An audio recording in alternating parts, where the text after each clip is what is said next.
Alhamdulillah ala kulli hal wa ala kulli nikmah, bahwa pada malam hari ini, pada tanggal 14 April tahun 1983, kita bertemu kembali bersama-sama dalam acara tetap setiap malam Jumat, yaitu meresapi acara ceramah agama yang akan disampaikan oleh Al-Mukarram Bapak Kiai Haji Ahmad Siddiq, pengasuh Pondok Pesantren As-Siddiqi Putra, Jember, Jawa Timur.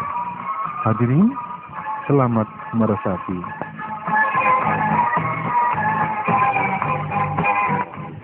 Warahmatullahi wabarakatuh.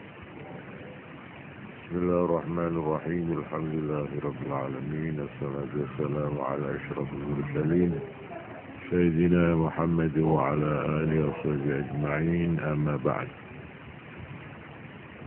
Saudara-saudara, putra dan putri yang mengikuti pengajian malam Jumat yang saya hormati. Sebenarnya sistem pengajian atau bagaimana sebaiknya pengajian ini diatur, saya sendiri masih mencoba-coba, yaitu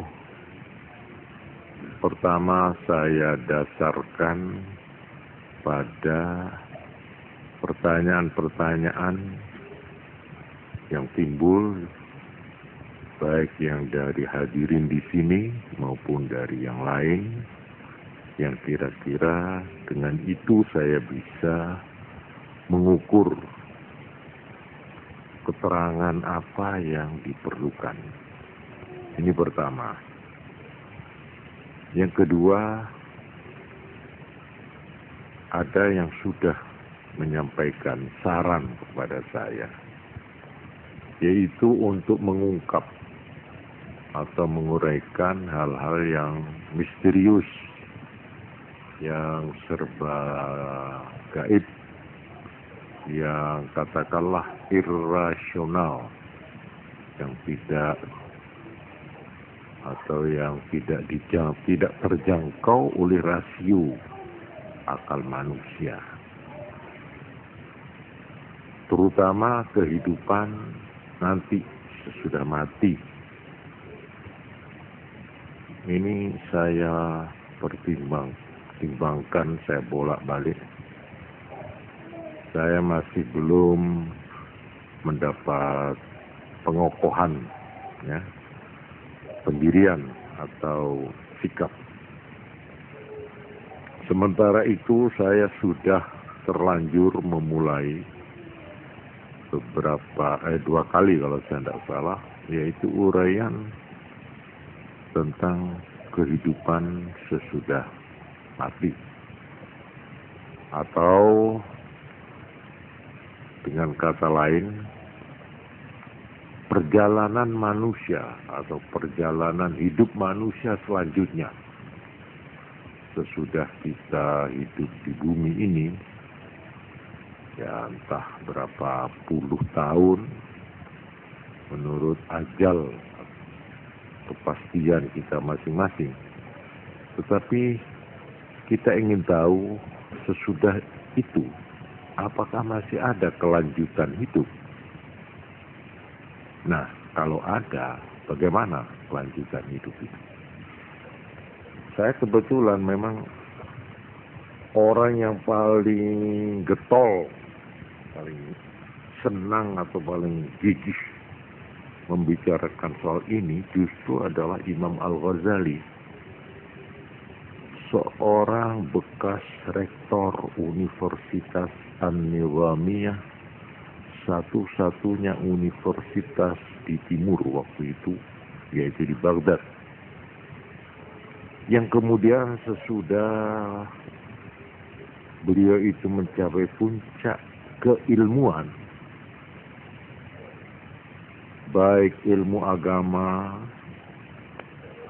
tafsir, hadis, fikih, tauhid maupun ilmu falsafat, yaitu beliau selama 2 tahun tekun mempelajari alam pikiran Yunani.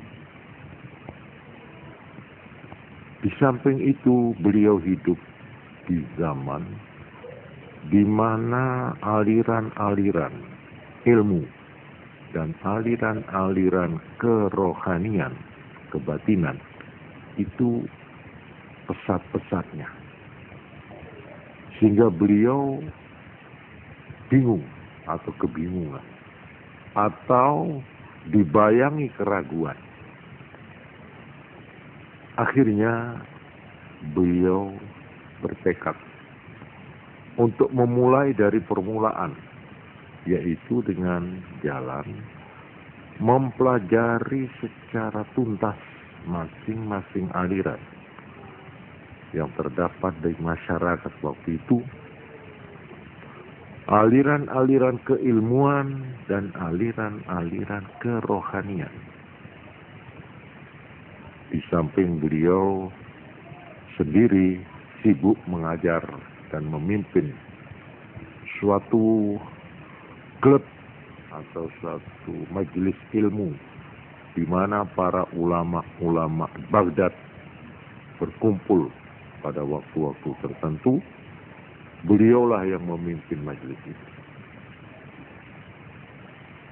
Orang ini, Al-Imam Al-Ghazali, sesudah mencapai puncak, baik puncak kedudukan sebagai rektor yang dekat dengan penguasa atau gubernur jenderal kota Baghdad waktu itu, atau yang disebut juga Al-Wazir, Nizamul Muluk dari kerajaan Bani Saljuk Turki waktu itu. Di samping itu, katakanlah gaji beliau cukup besar, kedudukan beliau cukup tinggi. Sesudah itu beliau akhirnya untuk selama 11 tahun berkelana, meninggalkan semua jabatan, semua kebesaran, yaitu mengembara berkelana di padang-padang tandus, sampai akhirnya beliau dari Baghdad mengembara sampai ke Damaskus, Syria. Beliau menempuh perjalanan dan pengembaraan berkelana itu selama 11 tahun. Akhirnya setelah 11 tahun itulah beliau menemukan apa yang selama ini dicari. Apa yang selama ini membayangi hidupnya, yang berupa keraguan, pertanyaan demi pertanyaan, yang serba misterius, yang serba merupakan teka-teki hidup. Itulah sebabnya maka beliau, hasil yang beliau peroleh selama 11 tahun itu dibukukan dalam sebuah buku besar yang terdiri dari 40 buku yang dijadikan satu, merupakan satu ensiklopedi tentang hidup dan kehidupan ini, yang disebut Ihya'u Ulumiddin, menghidupkan kembali ilmu-ilmu agama. Itu judulnya, nama dari buku besar, himpunan dari seluruh pengembaraan beliau selama 11 tahun. Ditambah dengan pengalaman-pengalaman sebelum itu selama beliau menjadi rektor di Universitas Nizamiyah Baghdad. Jadi, menurut hemat saya, uraian-uraian beliau ini cukup representatif. Cukup bonafit, cukup dapat dipercaya, cukup dijadikan bahan pertimbangan dan pemikiran kita. Oleh karena beliau bukan orang tanggung-tanggung. Beliau seorang ilmuwan. Bahkan kalau kita lihat bagaimana penilaian ulama-ulama terhadap Imam Al-Ghazali. Ini hampir semua ulama menilainya sebagai orangnya. Orang ahli ilmu ketuhanan Islam, teologi Islam, atau ilmu kalam, atau ilmu tauhid, itu menganggap beliau Imam Al-Ghazali sebagai salah satu tokoh besar dalam bidang ilmu tauhid. Ini golongan tauhid. Golongan ahli hukum Islam atau yang dikenal fikih, fuqaha, beliau pun disejajarkan dengan tokoh-tokoh besar di kalangan ahli fikih atau fuqaha itu. Sejajar dengan nama Ibnu Hajar, Imam Nawawi, imam-imam yang lainnya. SH, sarjana hukum Islam. Beliau pun dimasukkan dalam kelompok ini oleh mereka. Ilmu kalam, ilmu tauhid, ilmu tasawuf, ilmu kerohanian Islam, beliau pun dimasukkan salah satu tokohnya oleh mereka sendiri, ulama-ulama tasawuf. Beliau dianggap sebagai tokoh berat di dalam bidang tersebut.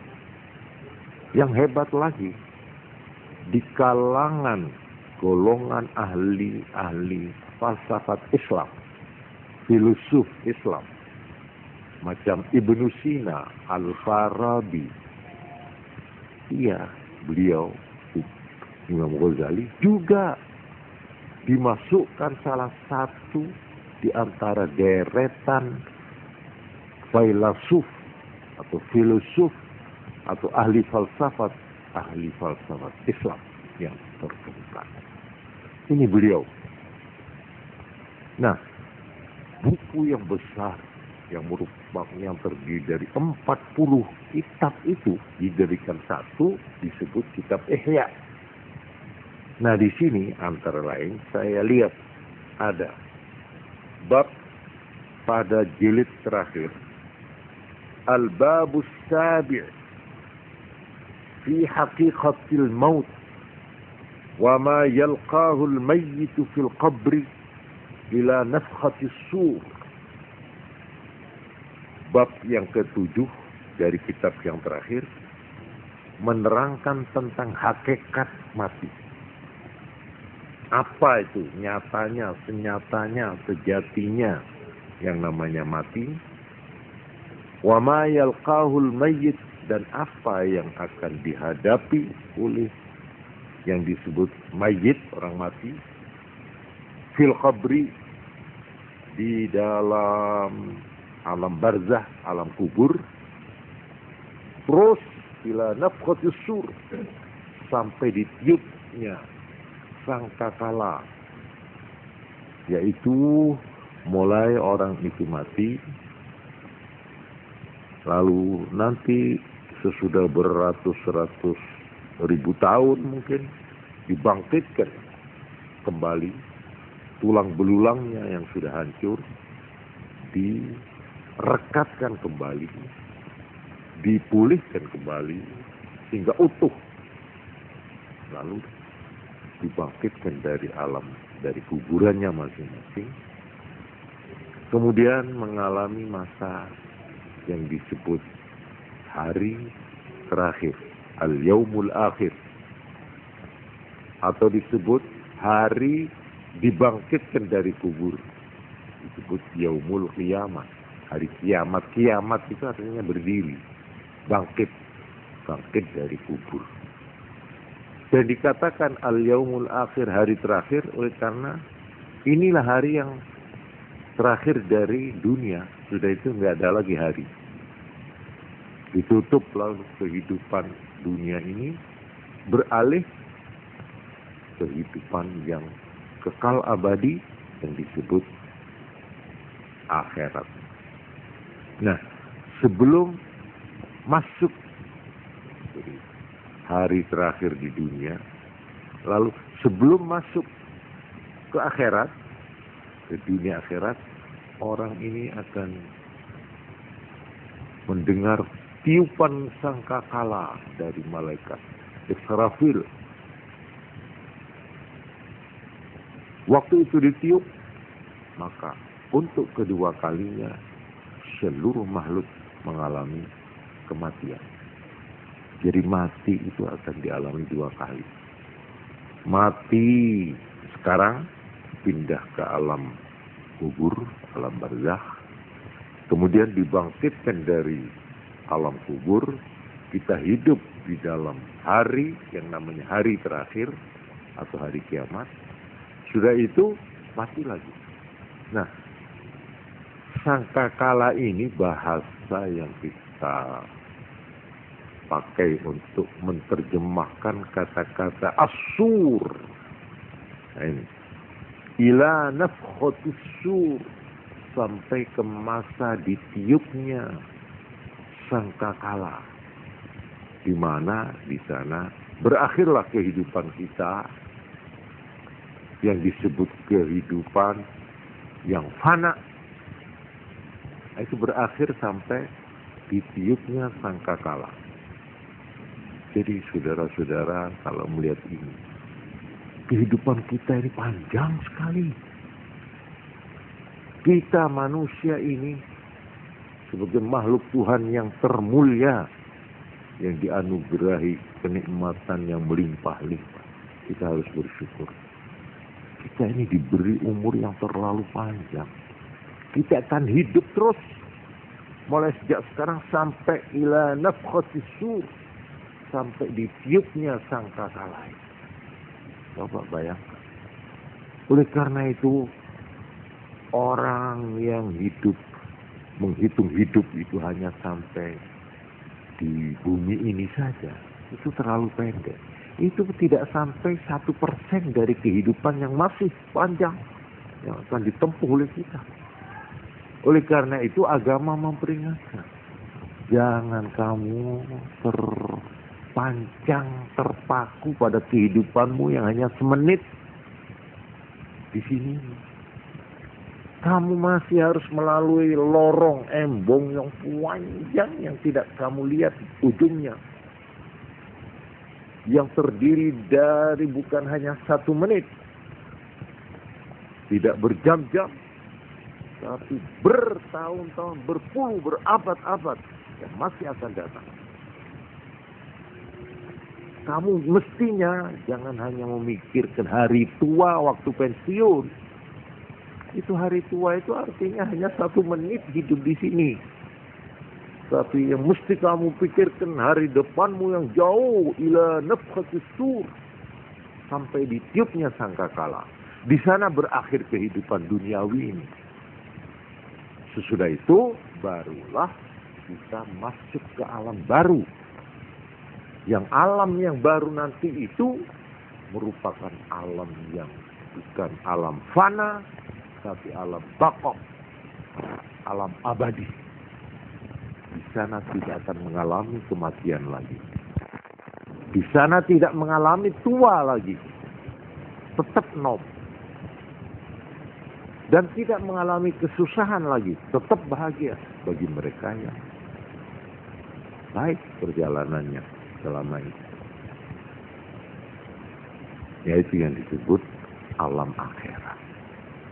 Nah, orang yang beriman sampai di sana pikirannya.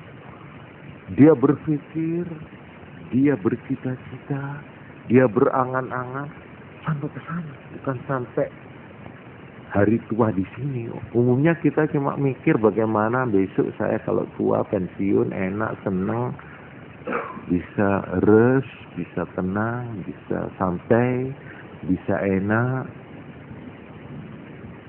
Memang itu juga harus dipikirkan. Tapi kehidupan kita di bumi ini, katakanlah 1 menit. Kalau kita lihat jangka hidup yang masih panjang.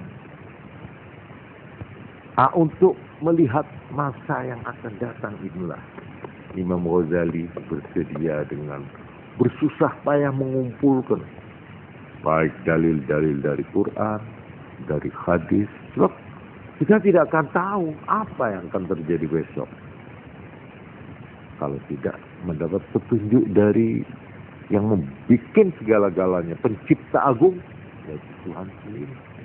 Tuhan yang beritakan ini ya, kan besok mati, mati ini. Ini perjalanan diteruskan. Nabi membantu memberikan penjelasan gini. Asalnya sekarang percaya enggak kamu? Enggak percaya, sudah. Kalau di sini sudah stop. Habiskan umurmu, kebahagiaanmu, kesenanganmu di sini aja. Di bumi ini saja yang 1 menit ini. Silakan. Timbar. Lah. Dari bagian iman, mari ke sini. Saya beritahu. Kamu ini manusia. Makhluk yang oleh Tuhan sudah ditetapkan. Kamu adalah makhluk yang abadi. Makhluk yang tidak akan sirna selama-lamanya. Tidak sirna. Kamu akan abadi. Dan akan mengalami hidup abadi nanti. Yaitu dalam alam abadi yang disebut alam akhirat. Percaya enggak? Percaya. Hati-hati. Sekarang bersiaplah untuk mencari bekal. Bagaimana saya bisa menyambung hidup saya sampai ke sana itu. Ila nafkhatus sur, sampai tiupan sangkakala. Fatazawwadu, maka berbekallah. Fa inna khairal zadi taqwa. Karena sangu yang pandai untuk sampai ke sana supaya kamu kuat menempuh perjalanan yang panjang ini. Takwa itu apa artinya? Tunduk pada apa yang diberikan oleh Tuhan, mengikuti petunjuk Tuhan, menjauhi larangannya. Ini jangan kamu berjalan di sini, jangan di sini berbahaya. Ini bisa menjauhkan perjalananmu tanpa menyusahkan, tanpa memberatkan. Kalau ingin ringan ini, tunduk dan patuh mengikuti petunjuk Tuhan, itu namanya takwa. Kalau kamu takwa, sampai ke sana dengan smooth dan lancar, dengan enak. Ibaratnya kamu seperti naik jet, naik Boeing, sampai ke sana. Kalau tidak, kamu akan merangkak ngesot. Seperti pernah kamu lihat pengalaman pahitmu di bumi. Nah, ini perbandingan inilah. Jadi saya memang sudah siap untuk membacakan, mengirimkan saja pada majelis ini pengajian mengenai perjalanan yang panjang tadi. Ya, saya kira kalau bagaimana kita harus menempuh hidup yang selama 1 menit di sini, ini saya kira sudah cukup banyak diajarkan. Ya, bagaimana orang harus amal soleh, harus arkanul iman, itu semua untuk yang 1 menit ini. Tapi untuk yang sana itu ada lagi. Nah, inilah yang akan diuraikan oleh beliau. Maksud saya akan membaca seayat demi seayat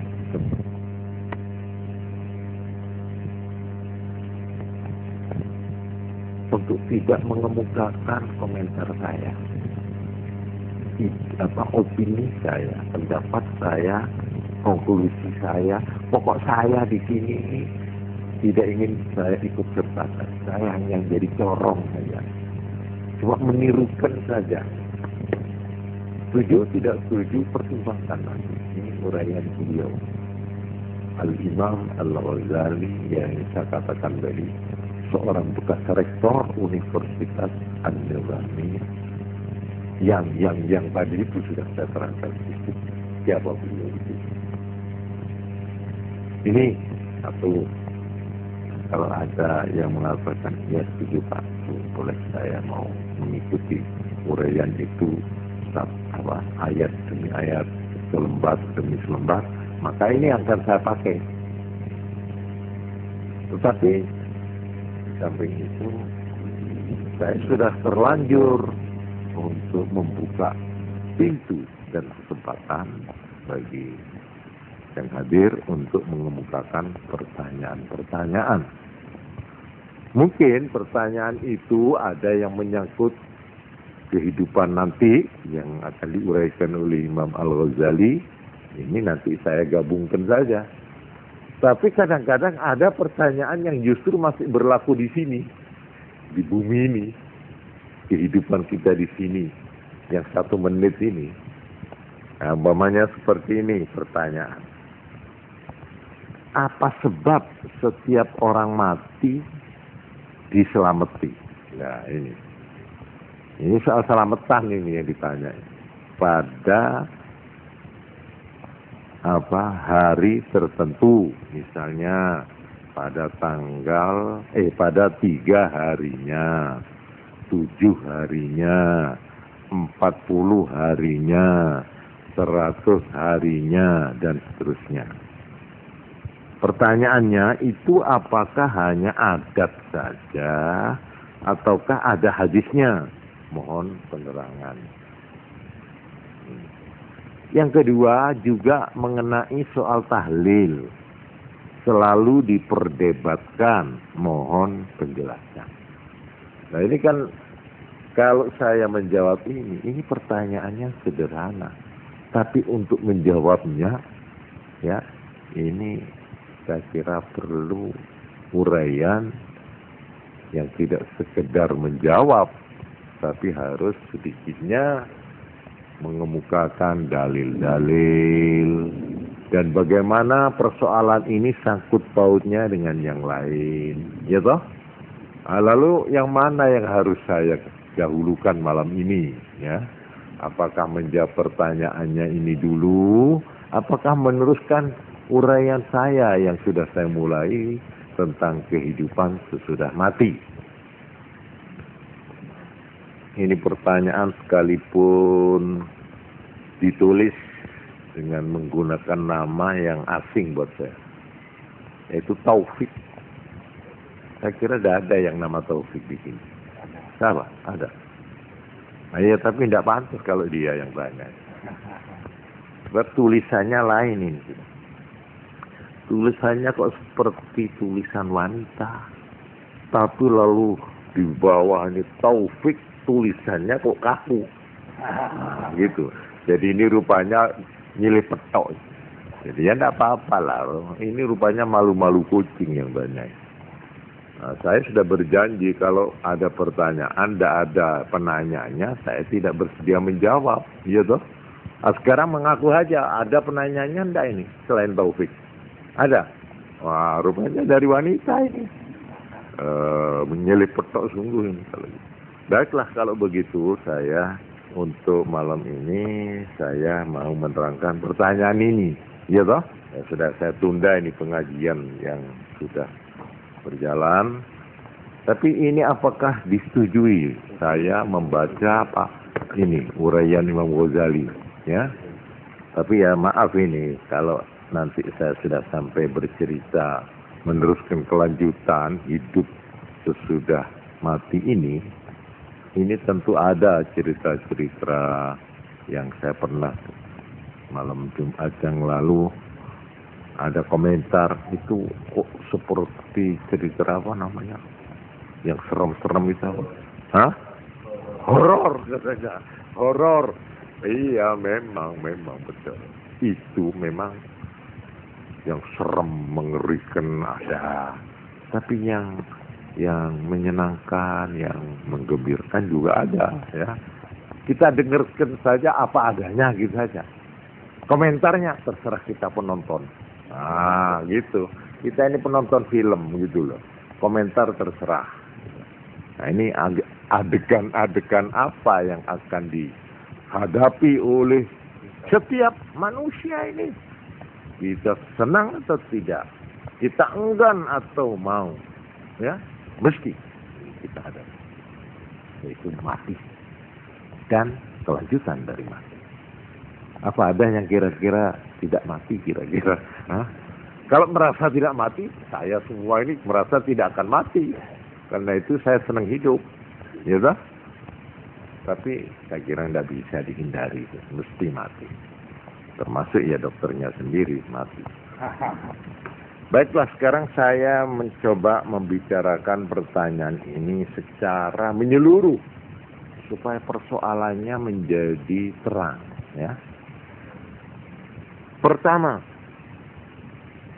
tentang orang mati dan bagaimana orang yang ditinggal.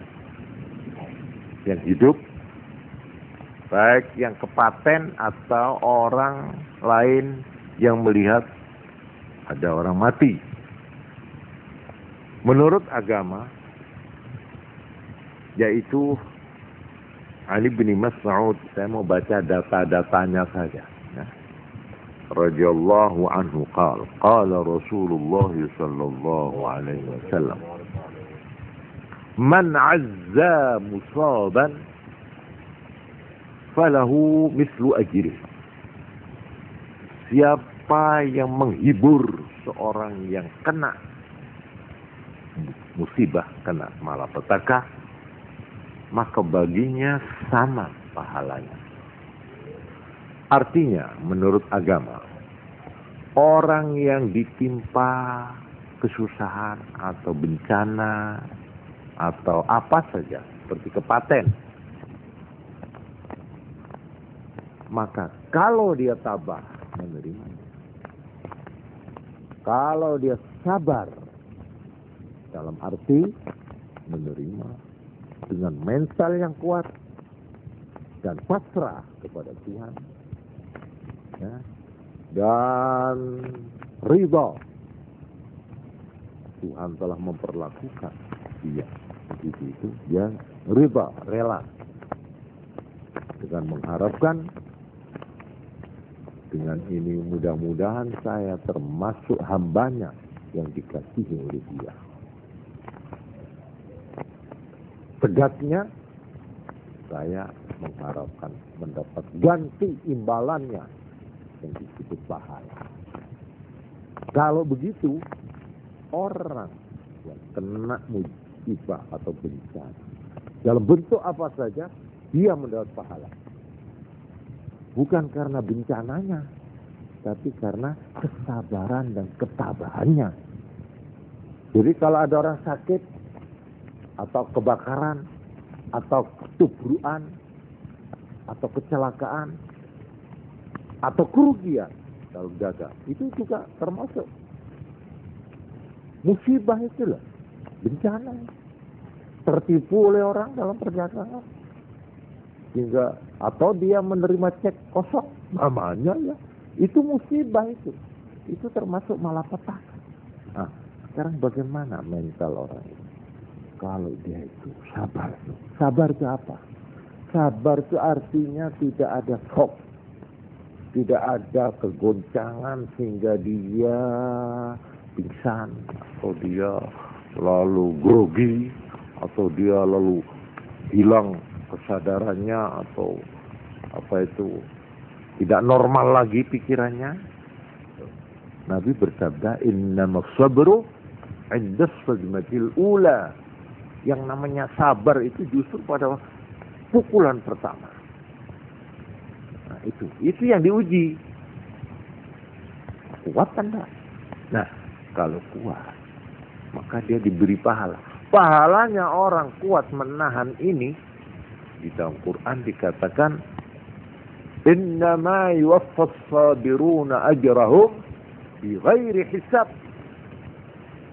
Hanya orang yang tabah-tabah menerima bencana ini lah yang akan dibalas oleh Allah tanpa hitungan. Berapa? Jangan tanya berapa, terserah saya nanti. Itu kata Allah. Ya. Karena itu nilai orang yang tabah menghadapi musibah itu digambarkan oleh Ibnu Abbas. Pernah saya beri keterangan ya. Sabar itu ada 3, ya toh? Ini peranan kita itu, baik kita yang hadir, artinya dikeliling mayit itu, maupun orang yang kepaten itu sendiri. Ini yang mau dilihat oleh Tuhan ini. Sabar 3 ini. Sabar ala ta'ah. Sabar melaksanakan tugas, kewajiban. Sampai di mana dia? Sampai tuntas apa mandek di tengah jalan? Ini. Itu namanya sabar dalam arti kontinu, tabah, konstan, ya, sampai tuntas. Baik itu dalam arti menjalankan tugas agama, ya, maupun tugas-tugas lain. Ini dinilai di situ. Wah, orang ini boleh, pegawai yang bagus, atau ini pemimpin yang bagus, ini tokoh yang baik. Karena dia kalau sudah menerima tugas, dia tidak akan berhenti sebelum selesai. Ya toh? Nah, ini dinilai, ini ketabahan ini. Juga oleh Allah dinilai. Ini satu. Ini menurut Ibnu Abbas nilainya 300 derajat. Ini untuk perbandingan saya, 300 derajat. Ada lagi orang yang digoda. Tengah menjalankan tugas, dia digoda. Macam-macam rayuan yang mau menyelewengkan perjalanannya. Nah, ini yang disebut maksiat itu. Atau durhaka kepada Tuhan. Penyelewengan, manipulasi, ya, korupsi, komersialisasi, dan segala sisi-sisi yang tidak baik itu, ya. Itu penyelewengan dalam bahasa agama disebut maksiat. Jadi maksiat itu durhaka menentang perintah Tuhan. Tidak taat pada Tuhan, itu maksiat. Ya, maksiat itu adalah bentuk besar, ada yang sedang, ada yang kecil. Itu tergantung, ya. Tapi segala penyelewengan itu namanya maksiat. Ini justru yang akan membelokkan taat tadi itu. Menjalankan tugas dinilai 300 derajat. Lalu rayuan-rayuan untuk nyeleweng, menyimpang dan sebagainya, kalau kita tabah, ya, untuk tetap bertahan, tidak mau dirayu, ya, umpamanya ini ketabahan ini dinilai 600 derajat. Jadi nilainya lebih tinggi dari tadi, iya toh? Kita menjalankan tugas, terus dirayu, tidak mempan, jalan terus. Tahu-tahu kita ketiban apa? Ketiban, umpamanya ada pohon tumbang lah, katakanlah ya, tumbang. Kita kan mau tidak mau, tidak bisa mengelak itu. Berat. Atau sedang naik motor menjalankan tugas, dirayu-rayu tidak mau, akhirnya selip, umpamanya. Nah, ini kan namanya hal-hal yang tidak terduga. Ini musibah. Ini namanya musibah. Tapi sekalipun kita kena musibah, kita sampai mobilnya selip, membentur tepi jalan, umpamanya, rusak. Bagaimana sikap mental kita? Masih tetap ingat tugas untuk meneruskan perjalanan, apa lalu nangis di situ? Terus bunuh diri di situ? Terus putus asa di situ? Menghadapi musibah ini dinilai kalau kita berhasil tambah 900 derajat. Inilah nilai agama. Ini semua sabar. Yang pertama sabar menyelesaikan tugas dinilai berapa? 300 derajat. Ini untuk sekedar perbandingan saja ya. Kita dirayu-rayu, digoda untuk tidak meneruskan perjalanan ini. Kita lawan, kita tabah bertahan, kita dinilai 600 derajat. Kalau kita mendapat kecelakaan tiba-tiba yang mendadak ya, entah kita apalah ya, tabrakan apa, yaitu seperti kepaten ya. Tahu-tahu kita bersama istri kita mati dadak di mobil itu loh. Aduh, lah kok mati kok dadak ya opo iki? Loh, saya opo nih tugasmu itu mau kau teruskan apa enggak? Iya. Loh, kalau iya kamu itu dapat nilai berapa? 900. Ini loh, gagahnya orang yang tetap sekali tugas itu harus saya selesaikan. Orang yang bersemboyan begini, ini nilainya di mata agama. Inilah orang yang innama yuwaffas sabiruna ajrahum bighairi hisab. Orang ini akan mendapat imbalan dari Allah tanpa hitungan. Nah, sekarang kita kembali, ada orang kepaten. Nah, di sini kita yang melihat peristiwa ini, kecelakaan, bisa merasakan betapa terpukulnya orang ini. Kalau dia kemanten baru, betapa. Kalau dia sudah beranak, justru karena banyak anaknya itu, betapa susahnya. Iya toh? Memikirkan anaknya sakurat. Ya. Ini apa ditinggal bapak itu mama bapak itu iya toh. Yang masih Joko juga begitu. Aduh kasihan. Iya toh? Dia tidak pernah mengecapi yang namanya hidup. Nah, iya toh? Belum pernah apa-apa dia sudah kesusu umpamanya. Ini semua kesedihan-kesedihan.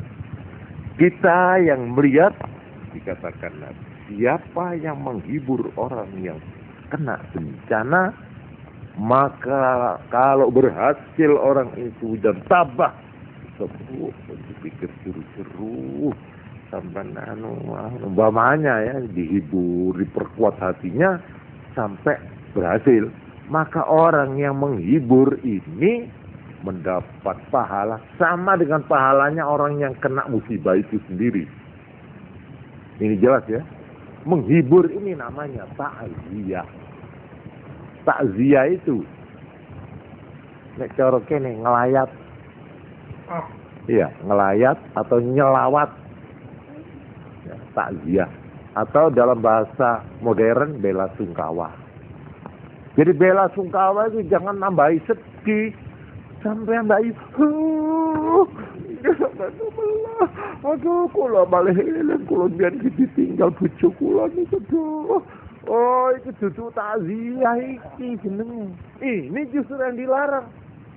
Ini yang namanya niyahah. Niyahah itu meratapi nasib, meratapi kesedihan. Ini haram. Apalagi lalu yang namanya an-najbu, ngitung-ngitung kebaikan yang mati dengan tujuan eman, gak lilo. Duh, mas kula niku tuh paling apik sak donya. Duh, ampun niku masalah paling niku pas sakniki ditinggal. Duh, kok melah, kok welas men lho pangeran iku. Duh, kok dadak iku sing didhisikno kok ora aku ae. Loh, ngeten niku dosa gedhe. Ini mayat itu tersendat-sendat dia. Karena ditangisi lah ya apa? Arab menghadap tua ditarik-tarik buntute.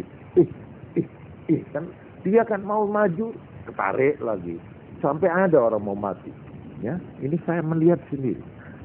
Waktu keluarganya itu menangisi dalam arti tidak lilo. Ya. Jangan. Betul. Diturut oleh Tuhan. Tapi tersiksa ini. Nyawanya sentuh. Sudah di sini. Balik. Begitu lagi. Saya marah itu istrinya itu. Tega kamu melihat begini nih ya. Disiksa suamimu nih sekarang. Karena engkau meratap. karena kau tidak rela, tidak ridha melepaskan. Ayo teruskan, ayo biar dia dipermainkan oleh malaikat maut. Dia baru selesai sentak gitu. Dia pun matinya. Ini betul-betul sabda Nabi, bahwa orang mati itu akan disiksa karena diratapi oleh keluarganya, oleh famili. Diratapi dalam arti apa? Gak rela dicabut, ya. Diambil oleh Tuhan, gak mau, gak boleh. Itu yang haram. Nah untuk ini dipakailah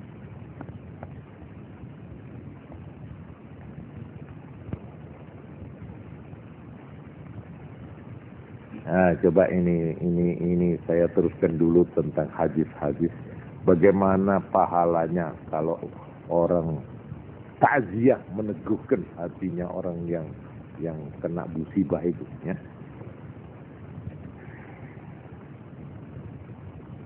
Man azza sakla kusya burda atau barza. Hadis dari Abi Barzah. Siapa yang menghibur janda, orang yang kehilangan suami atau anak, dia akan diberi pakaian kebesaran oleh Tuhan. Dalam hadis yang lain, ma min mu'minin yu'azzi akhahu bi musibatin. Tidak ada seorang yang beriman yang mentakziah, menghibur saudaranya karena malapetaka, illa kecuali kasahullahu azza wa jal, nanti dia akan diberi pakaian oleh Allah min hulalil karamah, dari pakaian kebesaran yaumal qiyamati, pada hari kiamat. Jadi takziah ini termasuk perintah agama. Jadi nyelawat atau apa? Ngelayat atau nyelawat, ini yang benernya yang mana? Hah? Orang Jember ini kalau nyebut nyelawat, tapi kalau di Jawa Tengah apa itu ngelayat. Berarti bener sing endi? Apa ya padha bendere? Nah, ngelayat itu sunat. Sunat. Yang namanya ngelayat bagaimana? Ada 4. Ini supaya kita tahu apa yang harus dilakukan waktu kita itu ngelayat atau ngelawat. Ya. 1, hiyal amru bis sabri, yaitu menganjurkan supaya tabah menghadapi. Entah dengan bahasa redaksi bagaimana, terserahlah. Bagaimana orang yang kepaten itu supaya tabah menghadapi musibah ini. 1. Walhamlu alaihi biwa'dil ajri wat tahdhir minal wizri bil jaza, memperingatkan janji pahala dari Tuhan buat mereka yang tabah, dan memperingatkan orang itu ancaman Tuhan kalau sampai dia menyesal, gelo, gak terima, ngersulo, dan sebagainya. Ini memperingatkan bagaimana agama memberikan pahala kalau tabah, sebaliknya kalau ngersulo, bagaimana ancaman. Ini yang kedua yang harus. Nomor 3, wad-du'a lil mayyit bil maghfirah. Takziah itu yang ketiga, mendoakan kepada yang mati supaya mendapat ampunan. Jadi bukan main domino, bukan. Di situ ada toh cara bela sungkawa model yang lain-lain itu ada itu. Situ lalu ketawa-ketawa, main-main, minum-minum, mbak main. Itu nggak tempat cara agama Islam loh ya. Mestinya kita doakan malahan. Kita harus membaca doa. Doa kepada mayit ini supaya mendapat ampunan. Hadisnya ada ini, yaitu yang pernah saya baca, idza hadartumul mayyita, ya, atau maridan bal fakta ya apa? Faqulu khairan fa innal malaikata yu'minuna ala ma taquluna ya.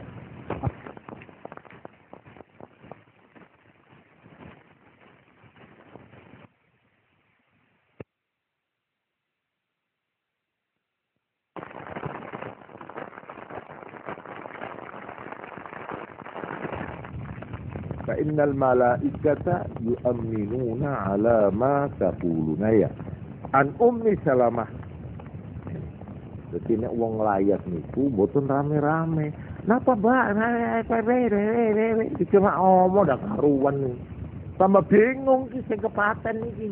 Endi sing mikir bojone mati, endi mikir ana tamu sing guneman terus takon sing ndak. Jangan dibangkitkan. Niki napa Salim? Anu niki sedane niku penyakite napa? Wah, dadak dielingno penyakit barang. Literano mati anu. Lah kok mboten dibetot dokter malah dipaesu pisan. Wah. Iki jenenge nyiksa iki tamu iki. Itu bukan ngelayat itu. Ya, bukan takziah itu. Yang dianjurkan agama bukan. Ya. Yang dinamakan malah satu supaya orang ini tabah titik. Suruh tabah dan diterangkan orang yang tabah itu adalah pahala dan sebaliknya kalau Rasulullah tidak ada gunanya toh sudah mati ya toh. Nah, dan lagi kalau Rasulullah siksa kamu disiksa juga mayitnya yang dipersukar nanti. Nah, ini 2. Nomor 3 mendoa seperti hadis ini. Beliau Ummi Salamah, saya ulangi lagi. Ummu Salamah itu istri Nabi. Cerita begini, Nabi pernah bersabda, "Idza hadartumul maridha," kalau kamu menghadiri orang yang sakit parah, awil mayyita atau orang mati, faqulu khairan, maka ucapkanlah kata-kata yang baik. Kata-kata yang baik ini entah dalam arti ucapan atau dalam arti doa. Ya. Fa innal malaikata, karena malaikat-malaikat yang hadir, yu'minuna ala ma taqulun, mereka mengamini apa yang kamu ucapkan. Nah, ini sahih rawahu Muslim. Jadi kita yang ketiga yang namanya ta'ziyah, yaitu apa tadi? Mendoakan mayit ini supaya mendapat ampunan. Ya. Yang keempat,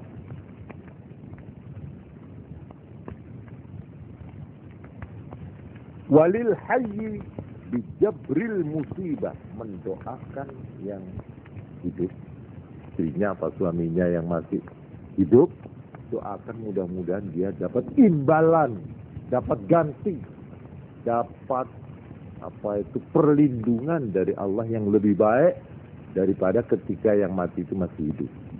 Jadi kita mendoakan yang hidup, ya bukan mendoakan supaya lekas-lekas dapat suami baru, bukan, atau lekas-lekas mendapat istri baru, bukan. Jangan begitu, itu menusuk perasaan itu, ya nggak kena itu.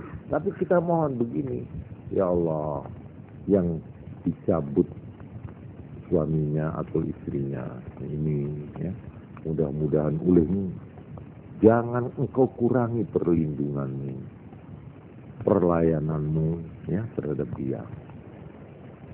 Bahkan kami mohon, lebarkanlah rezekinya karena dia sekarang sudah kehilangan. Itu yang betul. Banyak orang perempuan ini kita ini, ketika ada suaminya, hidupnya itu biasa.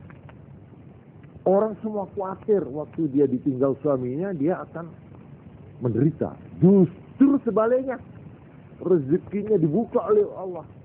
Sehingga dia itu ketika suaminya ada, malah gaji rezeki dia perempuan ini. Ya entah, dia saja malah diparingi cukup.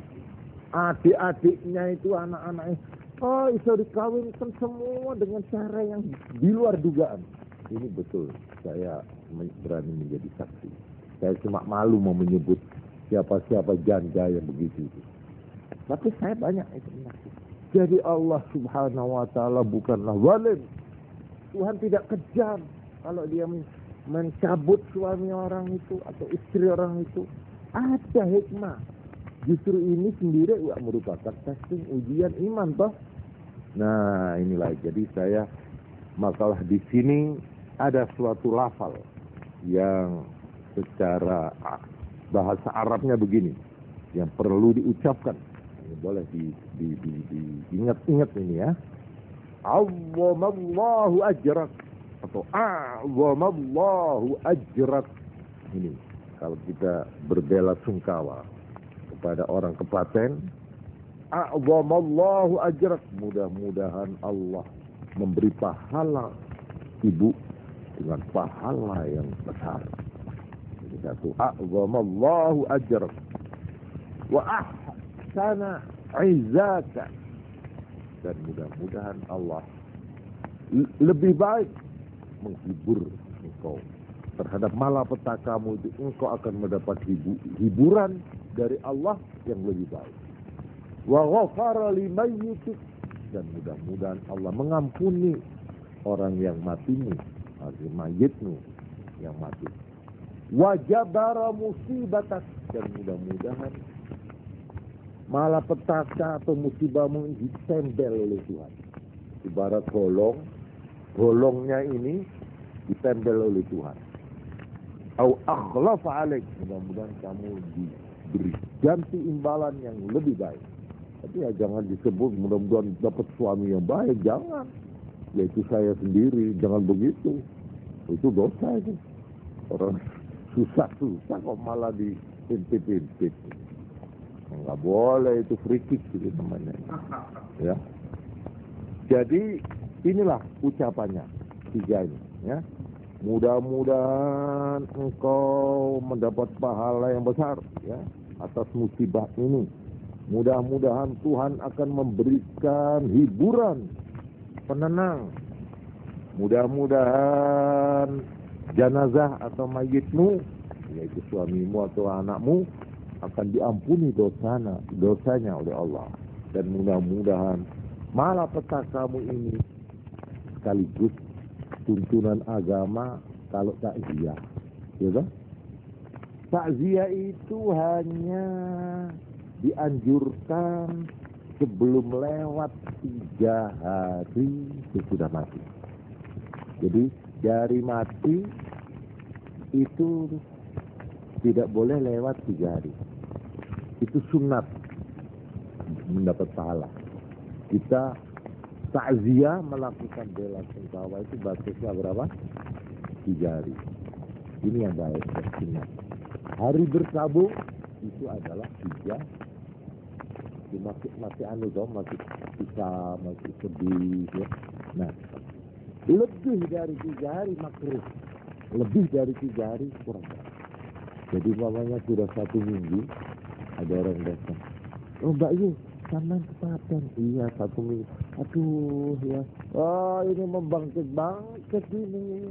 Mengingatkan lagi saya sudah terhibur.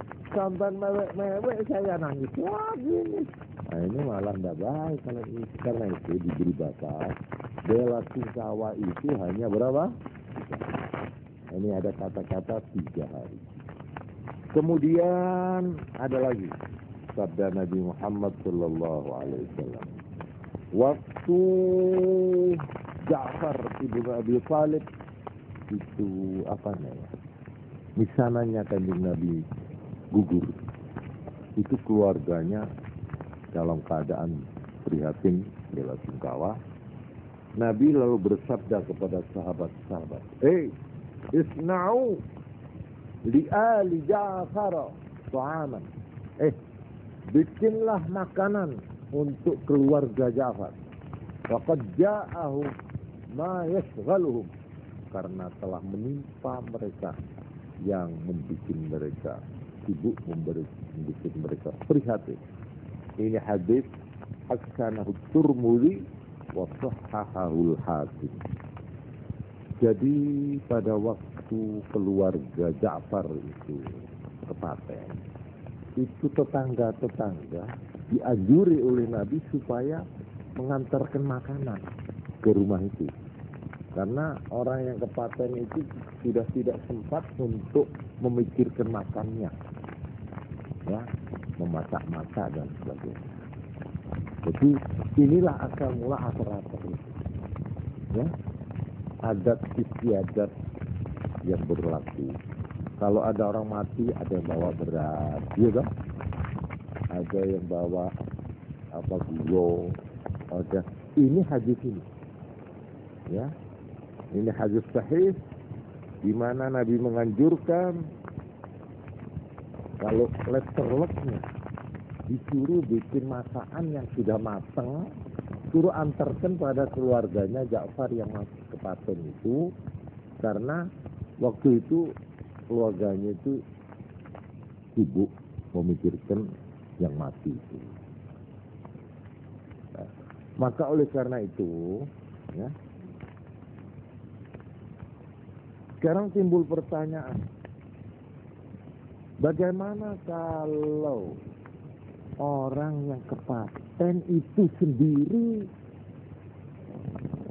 sudah ditimpa kesusahan, kepaten masih harus menyiapkan makanan, masih harus dia itu bersusah payah masak-masak untuk menghormat mereka yang ngelawat atau ngelayak tadi itu. Bagaimana? Nah, di sini ulama-ulama membicarakan dan menemukan sebuah hadis, yang hadis inilah asal mulanya timbul pendapat di kalangan umat Islam, sebagian umat Islam, bahwa kumpul-kumpul di rumahnya orang kepaten itu ada yang mengatakan makruh, ada yang mengatakan haram, yaitu hadis ini. Rawal Imam Ahmad wa Ibnu Majah bi isnadin sahih an Jarir ibn Abdullah al-Bajali qala kunna na'uddu al-ijtima'a ila ahli al-bait wa san'ahum at-ta'am minan niyah. Kami sahabat-sahabat Nabi, ini kata seorang sahabat namanya Jarir ibn Abdullah al-Bajali, na'uddul istima, menganggap kumpul-kumpul ila ahli bait, yang punya rumah, yang kepaten itu, wa sun'ahum at-ta'am, dan mereka membuat makanan, menyiapkan makanan, itu kami anggap atau kami hitung minan niyaha, termasuk niyaha. Apa niyaha? Niyaha itu yaitu mertulo, meratapi yang mati dalam arti gak terima. Jadi ditafsirkan di sini niyaha wa wajhu 'abdihi minan niyaha ma fihi min shiddatil ihtimami bi amril hazan aw bi amril huzn. Dari sudut mana kok dianggap ini sebagai suatu niyaha? Oleh karena terlalu memperdalam dan terlalu mempersangat prihatinnya dan kesusahannya orang yang tertimpa musibah kepaten itu. Kemudian di dalam penjelasan lebih jauh, apa itu niyaha? Dalam bentuk apa niyaha itu? Yang diharamkan yaitu satu, al-buka'u ma'a raf'is saut wal najdi wa huwa haram minal kabair. Ini penjelasan ahli hukum Islam atau fuqaha. Yang dimaksud niyahah ialah menangis dengan mengangkat, menyaringkan suara, bengok-bengok, melolong-lolong. Jadi, nangis yang keras, itu niyahah. Itu tandanya tidak terima itu. Aduh, kok bapak itu kok ditinggal aku, kok mentolokannya. Ya ini nggak boleh, ini haram dan termasuk dosa besar, ya. Wan najdi, ngitung keapiannya wong itu. Jadi kebaikannya itu hilang sekarang karena mati. Itu disesali, ditangisi, dirata begini ini niyah. Ini kan tidak menerima artinya. Nah, ini yang diharamkan ininya loh. Ini satu. Nomor 2, wasyakku saubin wa mislih. Wasyakku saubin, merobek-robek baju.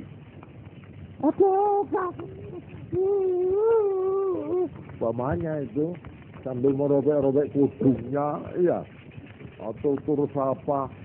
Jak kotrek-kotrekan fotonya dirusak ini lemari begini. Ini haram ini. Ini termasuk niyahah, tidak terima ya. Juga wa misluhu latmul khudud, nampiling itu gebuk. Dijabak-jabak itu. Apa itu mati. Ini dosa, ini dilarang. Ya, tidak usah selamatkan, begitu aja haram begitu. Ini gulung umum namanya. Dosa itu. Itu yang si mayit tersiksa itu. Karena dia digondeli oleh keluarga. Wa nasyru syar. Ya, ini. Dan ngore-ngore rambut itu udah digelung dia. Sumrawut kabeh sampai telek rupanya. Ada lagi di sini wataswidul wajhi wasiyab, membikin hitam mukanya, dicoret-coret namanya, ya, wasiyab dan bajunya. Gitu sembarang. Aku saya jatuh aku lagi. Semangat aku. Apa itu? Ini tidak boleh begini. Ini yang niyahah. Ini yang dilarang. Jelas ya? Haram itu. Jadi Kanjeng Nabi Muhammad sallallahu alaihi wasallam menegaskan soal yang dimaksud niyahah ialah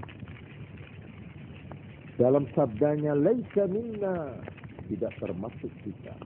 Mambarabal khudud, siapa yang menempilingi, memukul pipi. Wasyaqqal juyub, dan merobek-robek sak. Saknya itu dirobek-robek. Wada'a, dan bengok-bengok bida'wal jahiliyah, dengan seruan-seruan yang tidak berbau agama. Jahiliyah. Ya, entah dengan cara, kenapa adik mendahului aku, mamanya. Bukankah baru kemarin kita di jembatan, mamanya. Apa itu? Nggak boleh itu. Apa kata-kata apa itu? Ini Pak, ini kesenian ini Pak, kesusastraan, deklamasi terakhir katanya. Enggak usah deklamasi ya. Itu yang dinamakan wada'a da'wal jahiliyah, yang tidak berbau agama Islam.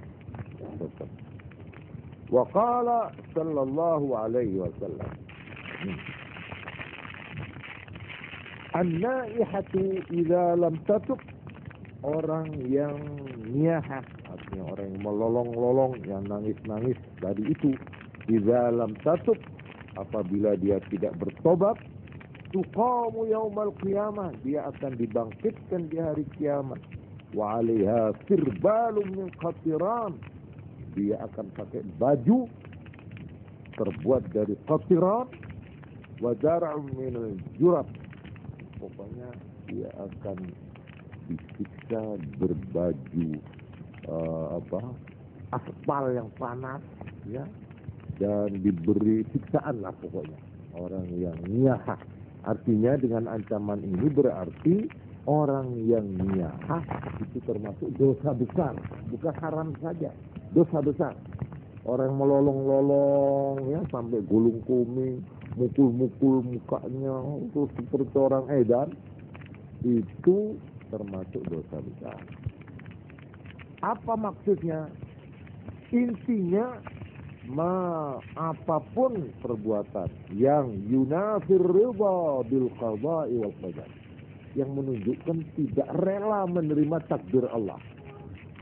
Ya, musibah ini diterima dengan rasa jengkel, dengan rasa marah kepada Tuhan. Kenapa suami saya, kenapa istri saya diambil? Nah, ini tidak ridho. Ini yang penting, wa yadullu 'alal jaza', dan menunjukkan atas rasa kecewa, wasukhut, dan marah. Ini yang dilarang. Sudah jelas ya. Nah, tadi sahabat Jarir bin Abdullah Al-Bajali mengatakan, kumpul-kumpul di rumah mayit dan membuat makanan itu kami anggap sebagai niyahah. Nah, di sini orang menggunakan pikirannya. Apakah betul tahlil yang diadakan di sini itu termasuk meratapi dan tidak menerima? No. Nah, ini motivasinya yang harus dicari dulu. Apakah justru mereka itu dengan tahlil itu berdoa memohonkan ampunan? Nah, di sini. Karena itu akhirnya ulama mengatakan paling netral makruh. Paham tidak ya? Paling netral makruh. Jadi orang kumpul-kumpul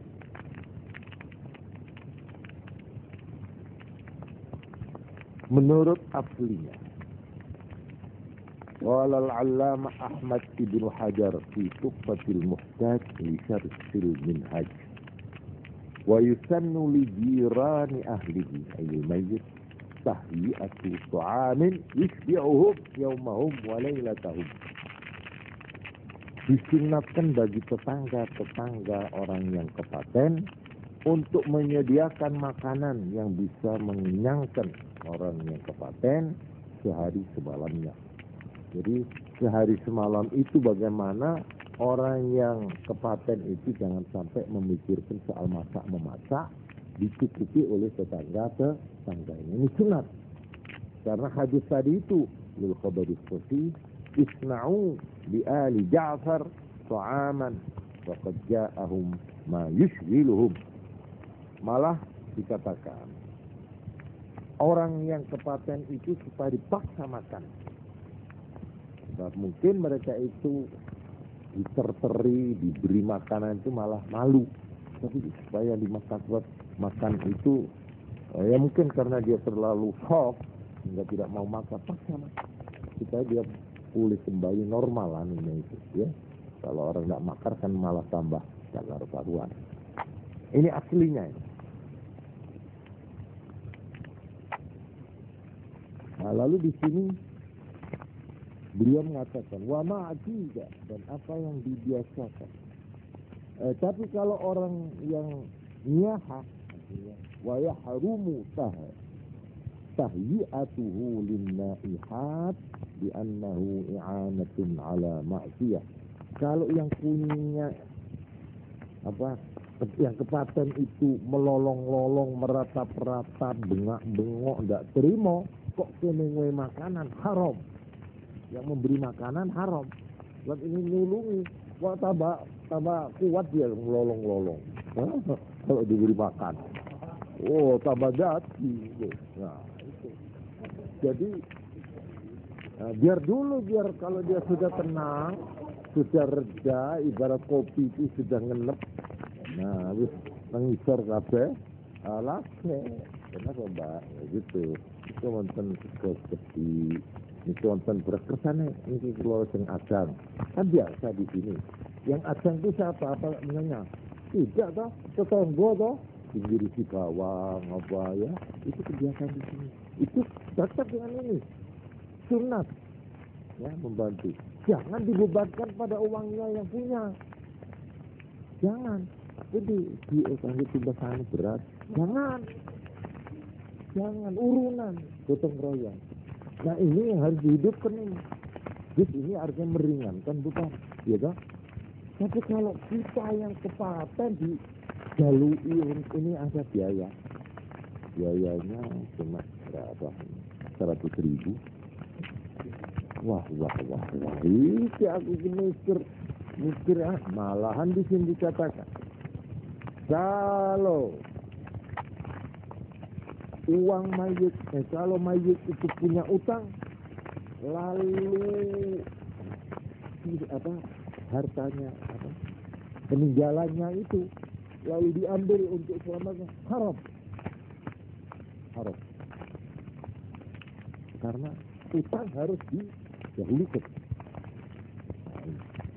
Jadi harta miliknya orang yang kepaten, ya, ini yang harus didahulukan tiga sebelum dibagi waris. Pertama, untuk sekedar menyelenggarakan penguburannya, biaya penguburan boleh, ini diambilkan pertama. Ya berapa kan tidak banyak lah, untuk kapan ya, untuk itu. Ya. Syukur kalau ini tidak bisa dikeluarkan namanya dari gotong royong anak-anaknya atau keluarganya, lebih baik. Terus yang kedua, utang harus dilongi dulu. Jadi uangnya berapa? Namanya katakanlah 10 juta. Nah, sekarang pinjamannya pada bank berapa? Kepada berapa? Harus dikurangi. Katakanlah sampai umpamanya tinggal 2 juta. Yang 8 juta untuk membayar utang. Harus tidak boleh itu. Kalau dia berkewajiban zakat dan belum zakat, harus dikurangi zakatnya sebelum diwaris. Jadi tidak boleh terus merem, ayo anaknya 3 terus dibagi, nggak boleh itu nggak sah. Harus kasihan itu nanti ini ditepuin nanti kuburan itu loh, punya tanggungan itu dia gitu. Masa kita mau menari-nari di atas penderitaan orang tua kita? Ya, karena itu kalau kita menjadi ahli waris tidaklah tahu diri, ya. Jadi kita itu dahulukan kepentingan mayit. Satu, bagaimana dia dapat ditanggung sampai selesai, seperlunya diambilkan. Yang kedua, utangnya harus diselesaikan. Jangan kesusu dibagi, karena itu biasanya pembagian waris itu nanti kalau sudah berapa harinya gitu loh ya, entah 100 hari, entah berapa harinya, pokoknya sudah perhitungan hutang-hutang itu sudah selesai. Nomor 3, apakah dia itu punya tanggungan zakat atau enggak? Kalau dia kaya loh, kalau punya tanggungan zakat ya harus dikeluarkan dulu zakatnya. Malah ada lagi keempat, apakah dia sudah berkewajiban haji atau belum? Kalau dia sudah berkewajiban haji tapi belum dikerjakan, juga harus. Nah itu karena itu ada yang menghajikan orang mati kan ada itu. Nah itu caranya sudah murah ya, artinya gampang. Tidak harus orang itu diongkosi dari sini langsung ke sana, tapi harus orang yang sudah haji, ya. Tapi bisa orang yang di sana kita hubungi, orang penduduk sana, orang yang sudah mukim di Mekah, kita minta untuk melakukan haji atas nama si mayit. Nah, ongkosnya lebih murah di sana. Itu yang namanya apa sekarang? Amanatan. Ada atau? Ya. Itu karena menganggap yang mati itu punya tanggungan, mestinya wajib haji, tapi belum dikerjakan. Ini nanti saya kemukakan dalil-dalilnya. Dah. Sudah itu barulah ini waris. Sudah jelas ya? Kalau sudah waris berarti sudah menjadi berpindah milik, bukan mayit lagi, tapi yang punya adalah ya ini ahli waris. Si A dapat ini, B, C sudah dibagi, cek. Kemudian sekarang umpamanya atas persetujuan dan izin dari anak-anak ahli waris yang sudah dapat bagian masing-masing, iya, mereka lalu ingin bersedekah, mengadakan doa bersama. Ini tahlil itu, ya. Ini sekarang saya tanya, apakah harta uang yang dipakai itu uangnya mayit? Bukan lagi, ya. Ini uangnya siapa ini? Ahli waris kita. Sekarang ahli waris bermaksud untuk bersedekah. Boleh apa enggak ini? Jadi dijawab dulu. Nanti saya kemukakan dulu. Jadi yang dilarang yaitu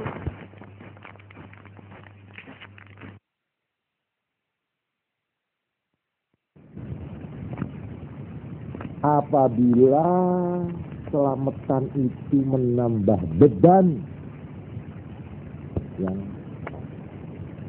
ini yang tidak sesuai dengan sabda Nabi tadi, justru Nabi menyuruh tetangga-tetangga untuk membuatkan makanan buat yang kepaten supaya untuk meringankan beban justru. Apakah itu berupa makanan sudah matang? Apakah berupa bahan-bahan seperti yang dilakukan di sini? Ya ini ya, apa betul keterangan saya? Bahwa di sini kalau ada orang kepaten, tetangga-tetangga itu ngirim-kirim itu. Apa betul enggak? Istri-istri ini loh, ini yang hadir. Apa diambilkan dari uangnya yang kepaten, apa gotong royong dari tetangga-tetangga? Nah, di sini pertanyaannya, dilarang tidak dilarangnya, baik tidak baiknya di sini. Kalau itu menambah beban yang kepaten, itu enggak baik. Paling sedikit makruh, ya, makruh. Tapi kalau diambilkan dari mayit yang punya utang, haram. Mengurangi harta apa? Mayit yang punya utang atau punya kewajiban tadi itu loh. Nah, itu nggak boleh. Tapi kalau memang makanan yang disediakan di situ itu dari gotong royongnya tetangga dan teman-teman, oh bagus, itu sesuai dengan anjuran Nabi, isna'u li ali Ja'far ta'anan faqad ja'ahum ma yushgilu. Ini jelas enggak ini persoalannya? Ini saya petani satu-satu supaya kita tahu dari segi mananya harus dilihat itu. Bagaimana? Apa yang bertanya merasa sudah terjawab itu? Siapa yang merasa bertanya kok menengai?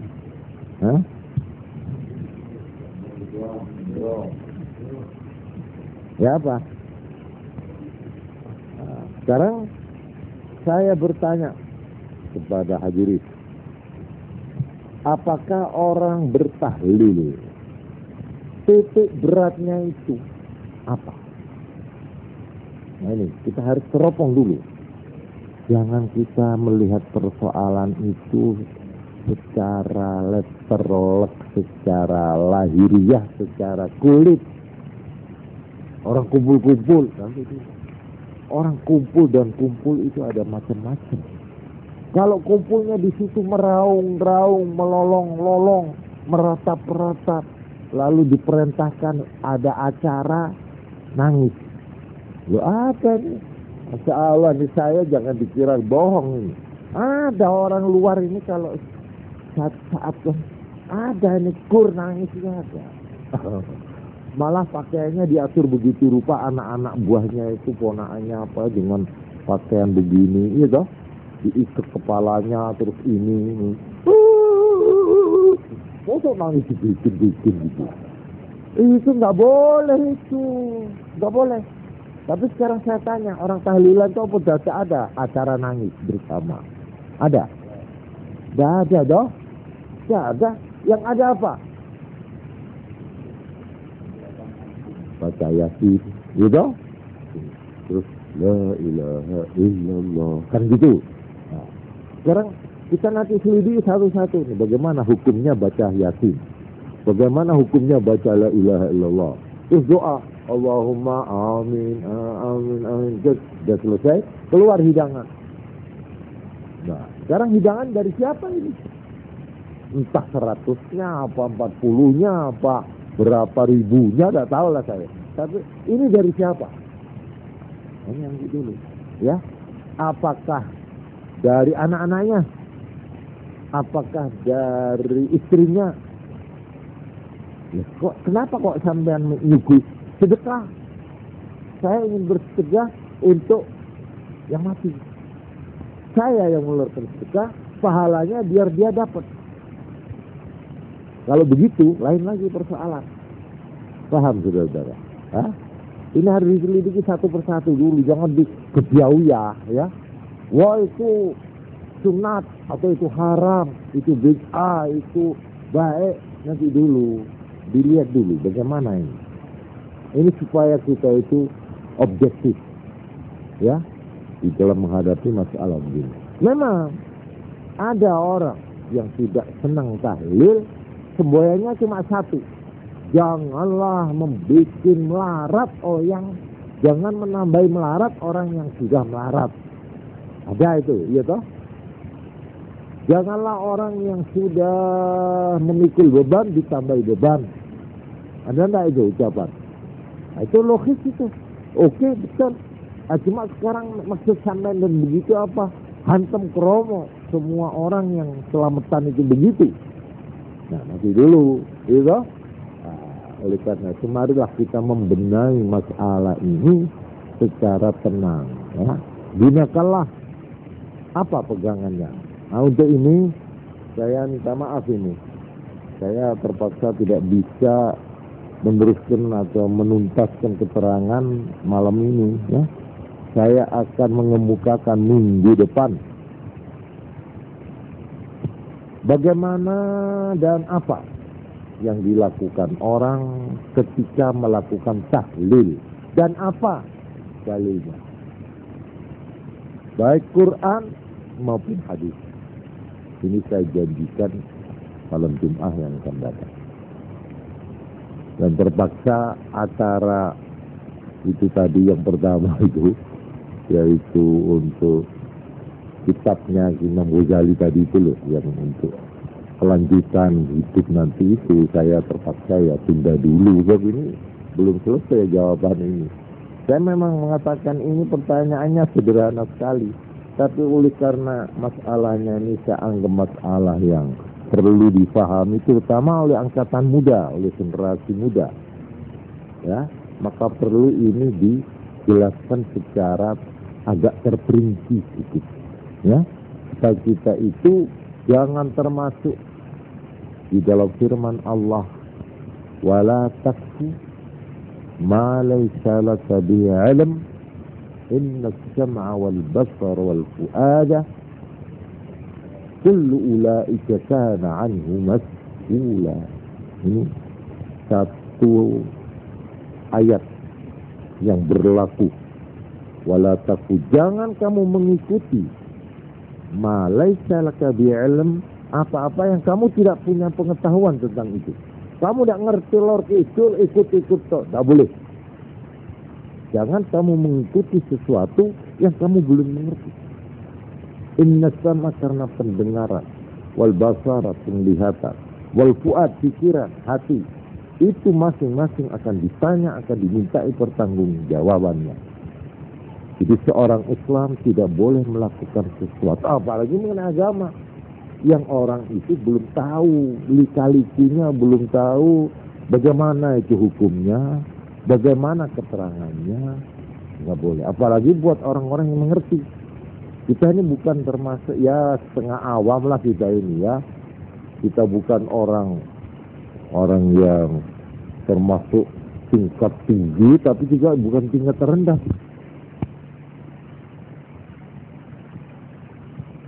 Saya itu mengerjakan sesuatu tanpa mempunyai pengetahuan atau tanpa mempunyai pegangan, apalagi masalah agama. Oleh karena itu saya insya Allah minggu depan saya akan mengemukakan apa alasannya mereka yang mengadakan tahlil. Apa yang namanya upacara tahlil, nyatusi, apa itu? Hitung dinanan, ya, yang ditanya itu 7 hari, ada lagi apa? 40 hari, 100 hari, ada lagi haul, ya, haul. Itu apa itu, Pak? Mohon diterangkan, nah, insya Allah. Terus, mampu saya, ya, akan saya coba menjawabnya minggu depan. Mana? 7 ya. Ya, kita akhiri saja, dan saya kalau ada keterangan yang kepreset atau yang terlanjur kurang baik pada pendengaran atau keliru dan atau menyinggung, ya, saya mohon maaf, ya. Dan kalau keliru dan tahu kekeliruan saya, mohon diperbaiki. Pokoknya saya minta dikoreksi. Dan saja, kurang lebihnya saya mohon maaf. Assalamualaikum warahmatullahi wabarakatuh.